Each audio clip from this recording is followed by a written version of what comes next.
Hello mga kibrang, di ba lang gyuta tayo ngayon ay magtatanim ng pechay. Ayan, mayroon tayong pechay dito sa ating bintana. Ayan, itatanim natin mga kibrang, di ba lang gyuta para tayo ay mayroong gulay. Kasi ang mahal ng gulay mga kibrang, di ba lang gyuta. So ito yung gagawin ko ay itatanim natin. Kasi may nakaredy ng paso. Ayan, malamig ang panahon mga kibrang, di ba lang gyuta. So ayan, isa, dalawa, tatlo, apat na paso. So, iano natin ito mga kibrang. Ayan, o nalagyan ko na ng lupa. So ngayon, ang gagawin natin, madali lang itong itanim. Dahil ito na. So ayan, maliliit lang kasi yung butil niya mga kibrang. So, kuha lang tayo dito. Lagyan lang natin dito, isa-isa.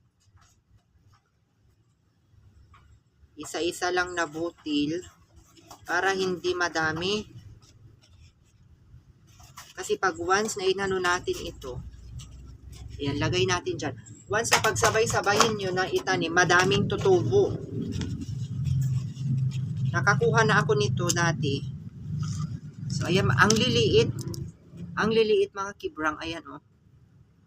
So, ganyan lang ang gagawin natin. Isa-isa, para isa yung tutubo. Nagtatanim din kami sa, ito sa probinsya. Madali lang din itubo ito. Ayan. Mamaya didiligan natin. So ipupunla ko muna dyan. Dito muna ilalagay natin dito sa paso. Itatanim natin dito. Ayan mga kibrang, di ba lang gyuta? Magtanim tayo ng pechay. Uso ngayon kasi January ngayon. Magandang magtanim ng mga gulay.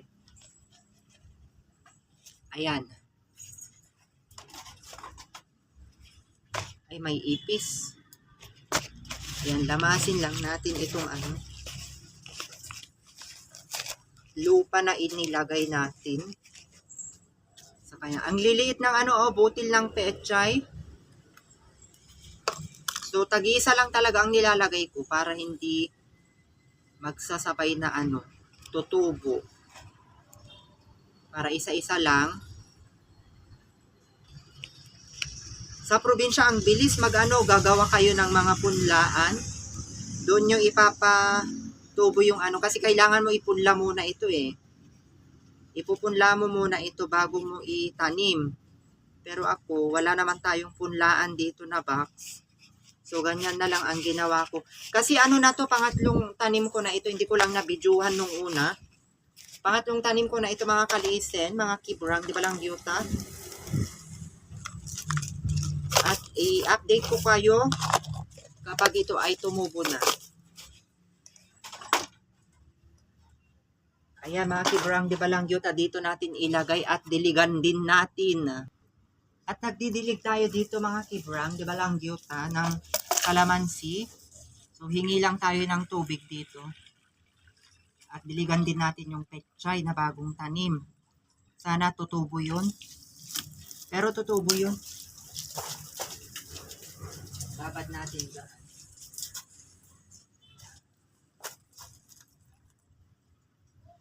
So, dito na diligan natin. Ganyan lang natin.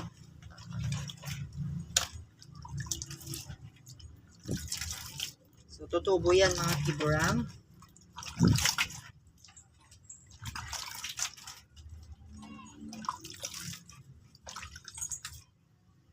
Ayan, okay na kibrang. Di ba lang gyuta? Bye-bye!